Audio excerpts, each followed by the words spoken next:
In this short video, I'll be explaining you what is this circular references. As you can see my data, we have given you some sales amount.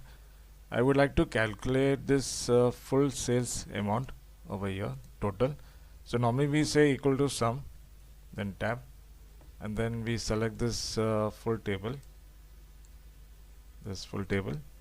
and then if I press enter, I should get this answer over here. But if I tell you that I don't want this total to come here, I want in the middle over here.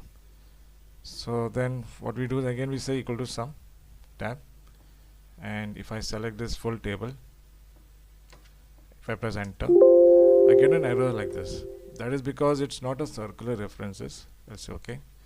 So for doing this, what you should do is you just click on formula, calculation options. It's automatic at the moment. Make it manual. So now if I use this formula equal to sum, then if I select this full table, enter, so I should get the answer. So keep on subscribing to my channel, and I hope you understood this trick. Thank you.